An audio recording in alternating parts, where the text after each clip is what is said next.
Proyek Green Coast, yang berarti pesisir hijau, lahir setelah bencana tsunami Aceh tahun 2004. Bencana ini telah merusak sebagian besar wilayah pesisir, menimbulkan korban jiwa, dan menghilangkan mata pencaharian penduduk yang sebagian besar bergantung pada sumber daya alam di pesisir.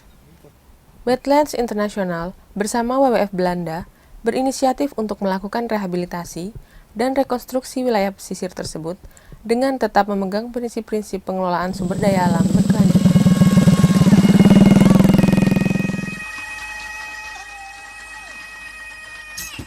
Jadi sebenarnya program Green Coast ya, dia muncul setelah kejadian tsunami tahun 2004. Konsep ini lebih mengarah kepada upaya penghijauan pesisir ya, dengan melakukan penanaman vegetasi mangrove maupun vegetasi pantai.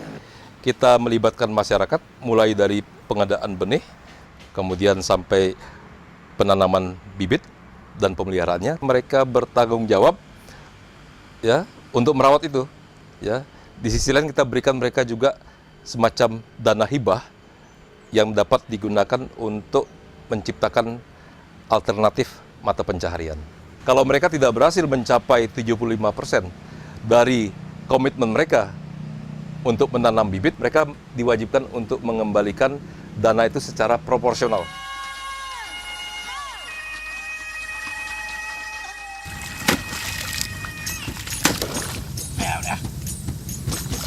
Ada 2 tahap pelaksanaan proyek Green Coast di lapangan.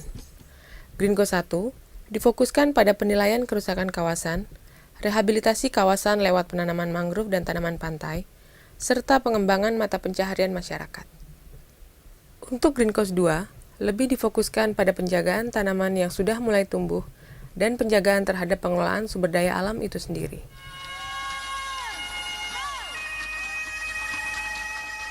Mangrove memiliki banyak sekali manfaat bagi ekosistem. Di antaranya adalah mengurangi dampak dari badai, banjir, dan intrusi air laut. Mangrove juga menciptakan ekosistem yang unik bagi burung dan hidupan liar lainnya. Hal inilah yang membuat mangrove menjadi sumber daya yang berharga bagi mata pencaharian komunitas pesisir, laut, dan pulau-pulau kecil.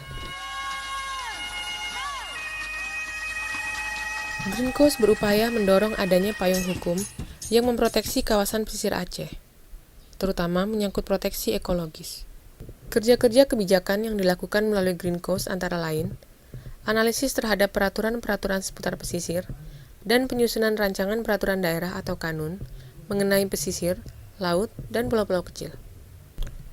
Sampai Maret 2009, areal seluas 893 hektar di pesisir Aceh dan Nias telah berhasil direhabilitasi melalui penanaman 1,6 juta bibit tanaman mangrove dan 250.000 bibit tanaman pantai.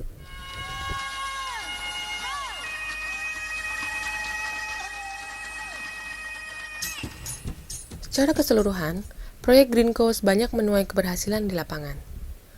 Hal tersebut ditunjukkan dengan persentase hidup tanaman yang dikelola oleh masyarakat dan kelompok mencapai lebih dari 75%. Selain itu, masyarakat juga menemukan kembali mata pencaharian mereka yang sempat hilang pasca bencana tsunami, serta munculnya dukungan dari banyak pihak terhadap proyek Green Coast, baik dukungan di tingkat lapangan maupun advokasi kebijakan.